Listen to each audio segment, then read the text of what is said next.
Example number 12.10 में हमको कहा गया है an electric iron consumes energy at rate of 840 watt when heating is at maximum rate and 360 watt when heating is at minimum.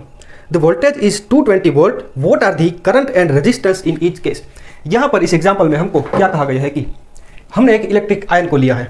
हमें पता है आयन का काम क्या होता है, कपड़े प्रेस करना। इसके लिए हम क्या करते हैं, इसके अंदर हीट जनरेट करते हैं। इस आयन के अंदर हम करंट को फ्लो करवा कर उसके नीचे की जो सरफेस होती है यहाँ पर हम हीट जनरेट करते हैं और उसकी हेल्प से जो कपड़े उसको प्रेस कर सकते हैं। अब आयन के अंदर आपने देखा होगा बीच में ऐसा एक नोब होता है, उसको दोनों साइड में घुमाकर आप कंट्रोल कर सकते हैं कि आपको अपनी जो आयन है वो कितनी गर्म रखनी है। तो यहाँ पर हमें दो केसेस दिए गए हैं। एक केस ऐसा है कि जब आप जो आयन है उसको मैक्सिमम हीटिंग रेट के ऊपर रखते हो तब वो जो एनर्जी यूज करती है यानी कि एनर्जी जो कंज्यूम करती है ये आयन वो हमें दिया गया है 840 वोट जितनी। और जब इस आयन को आप मिनिमम हीटिंग रेट के ऊपर रखते हो तब वो जो आयन है वो एनर्जी कंज्यूम करती है 360 वोट जितनी।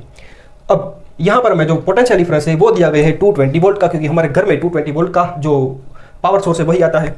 तो ये दोनों केसेस के अंदर हमें फाइंड क्या करना है कि दोनों केस में इस आयन का अंदर जो करंट होगा वो और जो रेजिस्टेंस होगा उस दोनों की वैल्यू क्या होगी।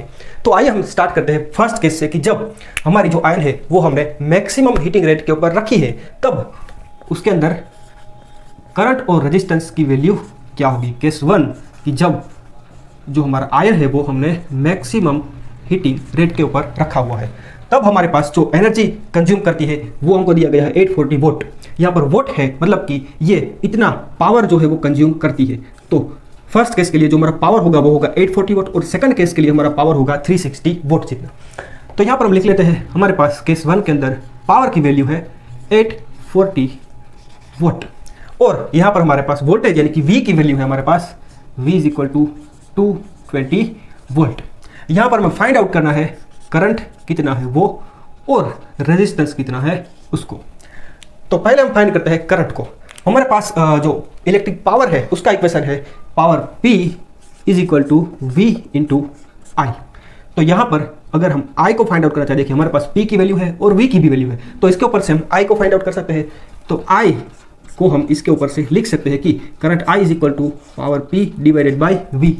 तो रख देते हैं दोनों की वैल्यू, तो ये हो जाएगा 840 डिवाइडेड बाई 220। अब करता है डिवीजन, तो 0 से 0 कैंसिल और ये 2 से अगर हम निकालेंगे तो ये हो जाएगा 11 और ये हो जाएगा 2 4 और 2 2।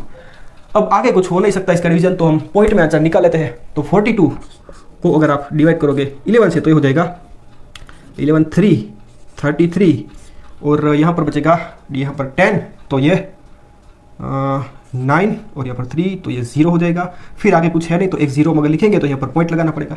फिर आएगा 8 से हम करेंगे तो ये 88, यहाँ पर बचेगा 2, फिर 0 अगर लेंगे तो ये हो जाएगा 11 1 11, यहाँ पर बचेगा 9, फिर से 0, तो फिर से हम 8 से लेंगे तो ये सब चलता ही जाएगा। तो हमको इसका जो आंसर है वो मिलेगा 3.818 और इसको राउंड ऑफ करके ये जो 18 है उसको आप 2 भी लिख सकते हो, इसलिए जो करंट हमको यहाँ पर मिलता है उसकी वैल्यू होगी 3.82 और करंट का जो यूनिट है वो है एम्पियर। इसलिए फर्स्ट केस कि जब हम जो आयन है उसको मैक्सिमम हीटिंग रेट के ऊपर रखते हैं तब उसके अंदर जो करंट है वो 3.82 एम्पियर जितना फ्लो होगा। अब हमें फाइंड करनी है उसके अंदर रेजिस्टेंस की वैल्यू। तो हमारे पास जो ओहम्स लॉ है उसके ऊपर से इक्वेशन है हमारे पास कि V is equal to I R. तो V is equal to I R हमारे पास इक्वेशन है। तो I की वैल्यू हमारे पास है, V की वैल्यू हमारे पास है, तो इसके ऊपर से हम R कैलकुलेट कर सकते हैं आसानी से। तो लिखते हैं हम कि resistance R is equal to इसके ऊपर से हो जाएगा ये V डिवाइडेड बाई I, यहाँ पर जाएगा तो ये हो जाएगा V डिवाइडेड बाई I। तो दोनों की वैल्यू अगर हम रख देंगे तो ये हो जाएगा 220 डिवाइडेड बाई I हमको मिला है 3.82। अब नीचे अगर हमें ऐसा पॉइंट वाला कोई जो डेटा है वो दिया गया है तो उसका डिवीजन करना हमें आना चाहिए। देखिए घर पे अगर आप एग्जाम्पल सीख रहे हो तो आप क्या करते हो कि कैलकुलेटर से या तो फिर मोबाइल से कैलकुलेट कर सकते हो इसका आंसर, लेकिन एग्जाम में आपको कैलकुलेटर नहीं दिया होगा, इसलिए आपको इसकी प्रैक्टिस करनी चाहिए कि इसका आंसर आप कैसे फाइंड करते हो। तो देखिए आप क्या कीजिए कि अगर नीचे ऐसा पॉइंट वाला जो आपको डेटा है वो दिया गया है तो आप क्या कीजिए कि इसके दोनों साइड यानी कि ऊपर 100 से और नीचे भी 100 से, दोनों साइड 100 से आप मल्टीप्लाई कर दीजिए, या फिर ऐसा बोल सकते हैं कि ऊपर 100 से हमने 100 से मल्टीप्लाई किया और 100 से डिवाइड किया। तो ये जो हमारा डेटा है वो बन जाएगा 220 और उसको हमने 100 से मल्टीप्लाई किया तो ये हो जाएगा 00 डिवाइडेड बाई 3.82 को अगर आप 100 से मल्टीप्लाई करोगे तो हो जाएगा 382। अब इसका हमें आंसर निकालना है तो हम क्या करते हैं कि 22000 डिवाइडेड बाई 382 करते हैं। देखिए आप इसकी प्रैक्टिस करना मत भूलिएगा, वरना एग्जाम में ये आप अगर जानते हो सब इक्वेशन फिर भी आंसर नहीं आएगा। अगर आंसर गलत आया तो आपका जो मार्क्स है वो कट जाएगा आधा।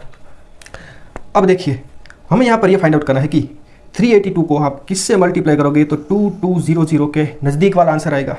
तो हम यहाँ पर साइड में लिख लेते हैं कि 382 को सपोज अगर हम मल्टीप्लाई करते हैं 4 से, तो इसका आंसर में मिलेगा ये 8 फिर और 1520 जितना 1528 जितना। अगर हम इसको मल्टीप्लाई करते हैं 5 से तो ये हो जाएगा 0 और 1910 जितना। तो थोड़ा नज़दीक लग रहा है, फिर से एक बार ट्राई कर लेते हैं 6 के साथ। तो 6 के साथ अगर हम करेंगे तो ये हो जाएगा 2 9 और 22, तो ये होगा 2292 जो कि इससे थोड़ा ज़्यादा हो जाता है, इसलिए हम इसको डिवाइड करेंगे 5 से तो ये हो जाएगा 382 को अगर हम 5 से मल्टीप्लाई करेंगे तो आंसर है हमारा 1910। तो यहाँ पर हमें मिलेगा 0, फिर यहाँ पर लेंगे 10 तो 10 में से 1 तो 9, फिर यहाँ पर 1 तो फिर से 10 लेना पड़ेगा तो यहाँ पर 11 हो जाएगा, तो यहाँ पर 2 बचेगा, फिर यहाँ पर 1 तो ये 0 हो जाएगा। एक और 0 यहाँ पर बचा हुआ है वो अगर हम ले लेते हैं तो ये हो जाएगा 2900। तो फिर से यहाँ पर देख लेते हैं कि इसको अगर आप 7 से मल्टीप्लाई करोगे तो ये हो जाएगा 4 5 26 तो 2674। एक बार ट्राई कर लेते हैं 8 के साथ आंसर जो है वो कितना आता है। तो 6 1 5 6 और 30, तो देखिए 3056 जो कि इससे ज़्यादा हो जाता है, इसलिए हम इसको 7 से मल्टीप्लाई कर सकते हैं। तो ये हो जाएगा 7 तो यह आ जाएगा 2674। तो यहाँ पर आ जाएगा यहाँ पर 10 यानी कि 6 फिर 9 तो 2 फिर 8 तो 2 और ये 0 226। अब यहाँ पर कुछ नहीं बचा है तो हम एक 0 एक्स्ट्रा लेते हैं तो यहाँ पर पॉइंट लगाना पड़ेगा। अब 2260 किसके पास में, देखिए ये तो ज़्यादा हो जाएगा इसलिए 5 से मल्टीप्लाई कर सकते हैं तो 5 से 1.5 तो ये हो जाएगा 1910। तो ये 0 5 और यहाँ पर हम अगर 10 लेंगे तो ये हो जाएगा 3 और ये 0 तो 350। एक बार फिर से 0 का लगा दे तो इसके पास हो जाएगा तो ये हो जाएगा 58 तो ये हो जाएगा 3056। तो इस तरह से इतना आंसर हम ले लेते हैं 57.58। तो ये हो जाएगा 57.58। 58 को आप राउंड ऑफ करके 6 भी लिख सकते हो, 58 को आप 60 भी लिख सकते हो ना, तो ये हो जाएगा 57.60। और ये हमको किसकी वैल्यू मिली, तो मिली हमें रेजिस्टेंस की और उसका यूनिट होता है ओहम। तो फर्स्ट केस जब था कि जब हमने ये जो आयन है उसको मैक्सिमम हीटिंग रेट के ऊपर रखा था तब जो हमें करंट है वो मिलता है 3.82 और जो रेजिस्टेंस है वो हमें मिलता है 57.60 ओहम जितना। याद रखिए ये डिवीजन करना आपको आना चाहिए, ठीक है। अब जो हमारा सेकंड केस है कि जब हमने आयन को मिनिमम हीटिंग रेट के ऊपर रखा हुआ है तब हमारे पास पावर की वैल्यू है 360 वोल्ट और वोल्टेज तो सेम ही है। तो सेम मेथड यहाँ पर हम यूज करने वाले हैं, हम फाइंड आउट करना है आयन की करंट और रेजिस्टेंस को। तो हम इक्वेशन यूज करेंगे, पावर का हमारे पास है P = V × I। तो इसके ऊपर से I की वैल्यू हमको मिलेगी I = P / V। P की वैल्यू यानी कि पावर की वैल्यू हमारे पास 360 और V की वैल्यू हमारे पास है 220। 0 से 0 कैंसिल। अब 2 से अगर हम ट्राई करें तो ये हो जाएगा 11 और ये 18। अब आगे कुछ नहीं हो सकता तो 18 डिवाइडेड बाई 11 का हम आंसर निकाल देते हैं पॉइंट में, तो ये हो जाएगा 11 तो यहाँ पर बचेगा 7, ये 0। आगे कुछ नहीं है तो अगर हम यहाँ पर 0 लेते हैं तो यहाँ पर आगे पॉइंट आ जाएगा। फिर हम ले सकते हैं 6 तो ये 66, यहाँ पर बचेगा 4, ये 0, फिर एक 0 लेते हैं तो ये आ जाएगा 11 3 तो ये 33, तो यहाँ पर बचेगा 7, ये 0, यहाँ पर फिर एक 0 लिख लेते हैं तो ये बचेगा 11 66, तो यहाँ पर बचेगा 4 0। इस तरह से चलता जाएगा तो आपको आंसर मिलेगा 1.636। इसको आप राउंड ऑफ करके 36 को आप 4 भी लिख सकते हो यानी कि 40 भी लिख सकते हो। तो ये I की वैल्यू हमको अल्टीमेटली मिलेगी 1.64 और उसका यूनिट होता है एम्पियर। तो जब हम इस आयन को 360 वॉट के ऊपर रखेंगे तब उसके अंदर जो करंट हमें मिलेगा वो मिलेगा 1.64 एम्पियर। और इसके बाद लास्ट कैलकुलेट करते हैं हम इसको रेजिस्टेंस को। तो आर की वैल्यू फाइंड करने के लिए हमारे पास इक्वेशन जो ओम्स लॉ का है V is equal to I R, तो इसके ऊपर से हमको मिलेगा R is equal to V divided by I. V की वैल्यू हमारे पास है 220 डिवाइडेड बाई आई हमारे पास है 1.64। नीचे अगर पॉइंट वाला कोई डेटा है तो हम क्या करते हैं, दोनों साइड में ऊपर नीचे 100 से मल्टीप्लाई कर देते हैं, तो 100 तो ये हो जाएगा, यहाँ पर लिख लेता हूँ, ये हो जाएगा 220 और 100 से मल्टीप्लाई किया तो ये 00 डिवाइडेड बाई 1.64 को अगर आप 100 से मल्टीप्लाई करोगे तो हो जाएगा 164। इसका अगर हम डिवीजन करना चाहे तो यहाँ पर देख लेते हैं 22000 और डिवीजन बाई 164। तो किससे मल्टीप्लाई करेंगे, अब देखिए 164 को अगर हम मल्टीप्लाई करते हैं 2 से तो ये आता है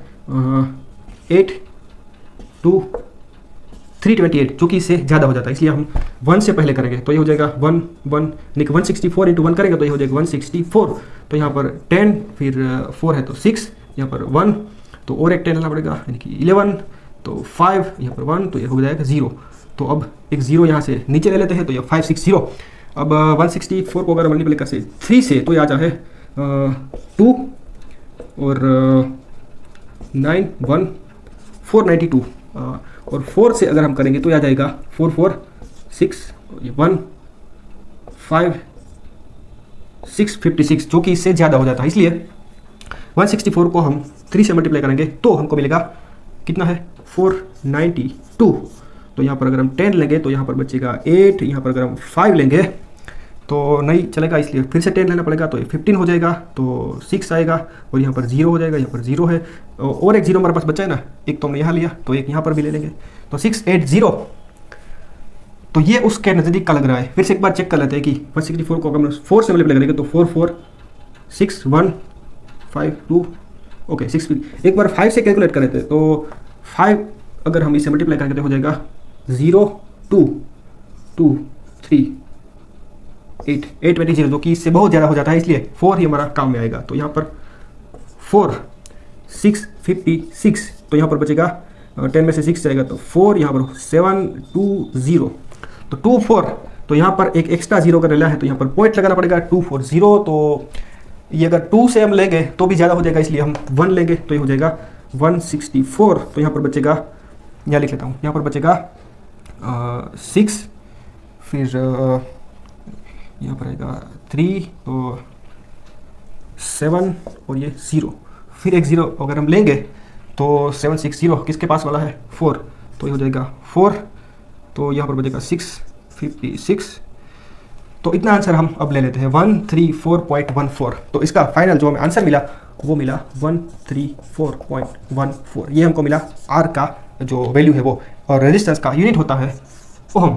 इसलिए फाइनली जो हमको आंसर मिलता है कि जब हम जो आयन है उसको मिनिमम हीटिंग रेट के ऊपर रखते हैं तब जो रेजिस्टेंस है वो हमको मिलता है कितना 134.14 जितना। तो ये हमारे दो केसेस हो गए कि जब हम आयन को मैक्सिमम हीटिंग रेट के ऊपर रखते हैं तब जो हमारा आई और आर का वैल्यू कितना होता है, और मिनिमम हीटिंग रेट के ऊपर रखते हैं तब हमारा आई और आर का वैल्यू कितना होता है।